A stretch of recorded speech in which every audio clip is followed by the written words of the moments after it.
Good afternoon, ladies and gentlemen. Welcome to Zaleski Sports. My name is Joe Anderson, and today I have the ability to meet with head coach Trevor Wuethrich of the Greenwood Indians girls basketball team, and this is another episode of Coach on a Couch. Welcome this Thanks, afternoon. Joe. Good to see you. For our friends and that may not be acquainted with you, can you give us a little bit about your background, how many years you've been coaching, and more importantly, what brings you back? So this is going to be my 6th year at the varsity level. I did JV for a year, and this is my 5th year actually coaching varsity.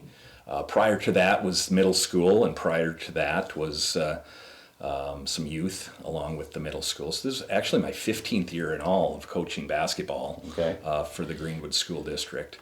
So the kids, what brings me back is the kids. I obviously have a job outside of basketball, but those kids, just the joy of teaching kids, is kind of fun. Mm-hmm. Let's look a little bit back at last year. What were some of the high points of the 22-23 season for Greenwood? So we were all for the last 2 years we were considered a young team, and a lot of my even practices were kind of geared towards fundamentals the last 2 seasons. Okay. And we did see growth, I've got all 8 girls are back this year, and I think it really all clicked this summer in about June, where those teachings from the prior 2 years really started to pay dividends for the basketball team.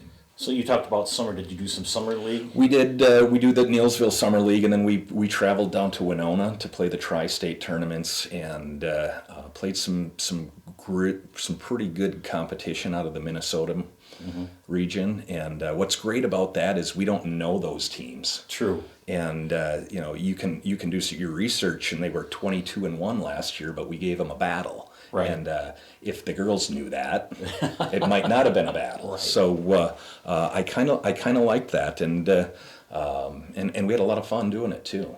Now, graduation, as far as who were some strong players that you lost due to graduation? We lost absolutely nobody last year.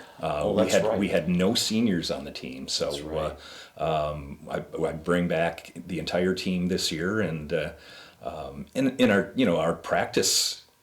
Our practice lineup has changed drastically as well with everyone back. We're not teaching new things to new girls, so it's been a fun year actually. Just being able to advance what we do in practice to kind of mirror what we have on the court too. Right. That's a good feeling to have. Absolutely. I know from coaching all those years I did. Right. That helps. All right. Who are some players to watch? I'm gonna first throw out a couple names to you.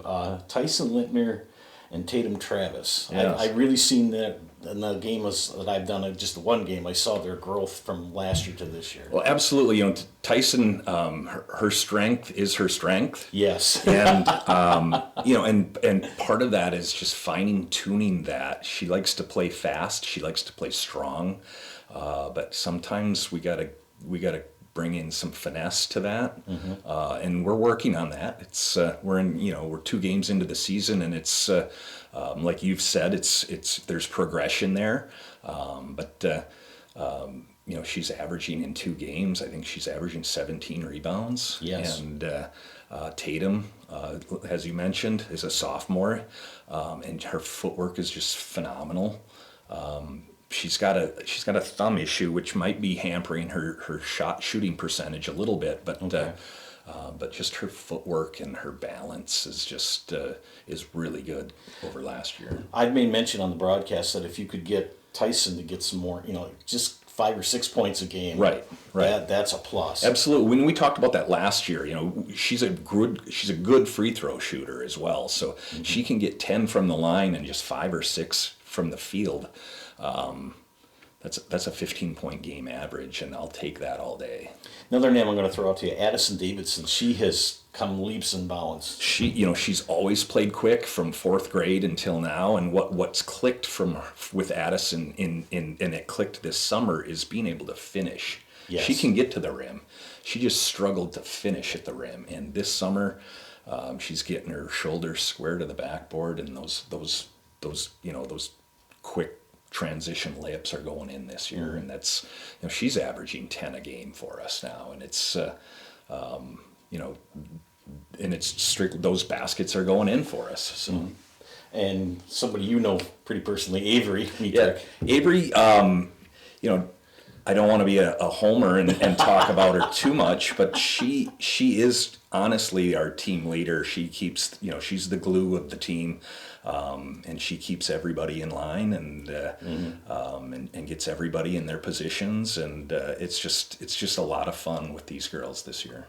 The nice thing with Avery that I've noticed is that you can play her in a high post or low. I mean, she is your swing person. Right, and she knows all 5 positions, and that's maybe a benefit of a coach's daughter. She is the extension of me on the court, and that's kind of nice. I don't have to be barking too much out there because they get it, and again, it's a great team. I'm so excited for this year. And then what I'm going to say for last is Brittany Waldy, who, wow, my heart's still pumping yet from Monday night. We talk about this in practice every day is trust. In basketball, if all 5 of us trust each other, including myself, right, good things will happen. And, and we talked about this in practice last night.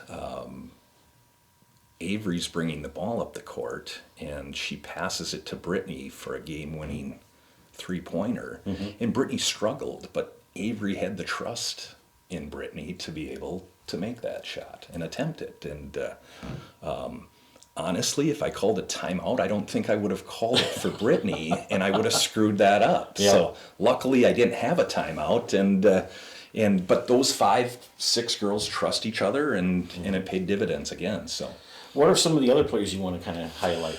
Well, first off the bench is Sarah Beth Reif, yes. And she's another forward for us, and like Tyson is strong. We do have a lifting program, and I kind of jokingly tell the football coach that Tyson and Sarah would have been your second and third strongest players on the team, and they are strong. They're strong girls, and what I like about Sarah is she communicates. She's she's loud on the floor.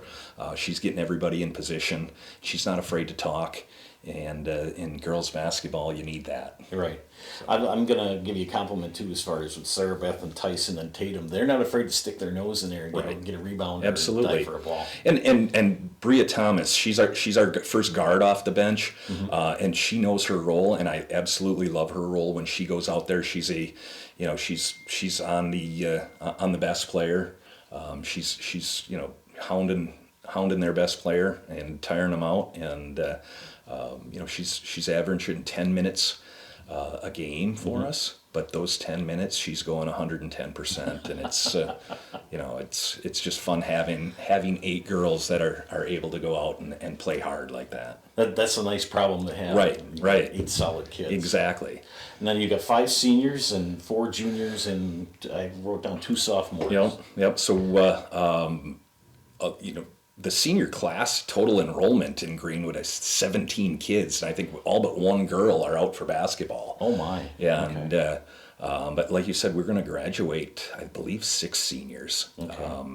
So next year we'll have 4 juniors, 2 sophomores, and I believe there's 3 freshmen, and a couple 8th graders will be freshmen next year. So numbers will be down next year. I think we might struggle to get a JV team. But we'll see what happens. Got to play year by year, that's for sure. Speaking of years, what is your outlook for this season? I mean, what are some of your goals to see the team progress? We're taking it game by game. We're looking for improvement every week. And if we can reach these small goals of improvement of every week, just a percentage here on everything, a percentage down on turnovers, a percentage up on shooting, a percentage up on free throws. We're 2 games in, and if we can keep this progression going, and game 22 we should be looking pretty good. So that's our goal. I don't think the record, I think we can have a pretty good record. I think we can compete in the top half of the conference. But I don't want to set that goal because I just want to get better, and the results speak for themselves. So, And speaking of the conference, the Eastern Chloride Belt is no pushover, that's for sure. absolutely, I'm looking at the schedule, and every game's going to be a battle. So it's going to be fun. I was going to say, you got Neilsville that always kind of lurks around. Right. They hopefully, Neilsville hopefully makes us all better someday. And playing them for the last 4 years, I think we are better for it. So,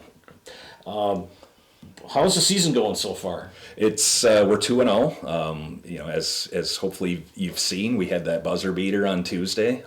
We played Augusta early, and we were a little rusty our first game. We have Pacelli tomorrow night, and then right into Neilsville and Owen Withy, and so these next 3 games are going to be battle tested. So, Well, as long as Brittany Welby keeps hitting buzzer beaters. right. I'll take it. I will take it. Anything else you'd like to add about your team this year, or what? No, I just I mentioned just.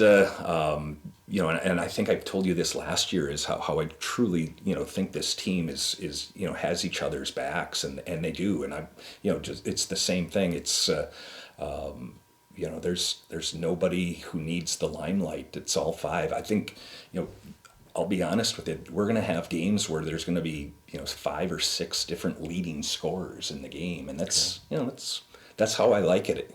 You can't just game plan for one girl. So, Yeah. So yeah, it should be fun.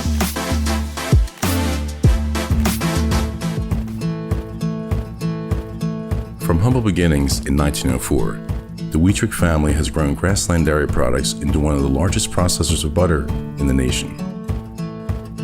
Based in Greenwood, Wisconsin, the family and its hundreds of employees continue their pursuit of providing high-quality products that can proudly be served in restaurants and homes across America.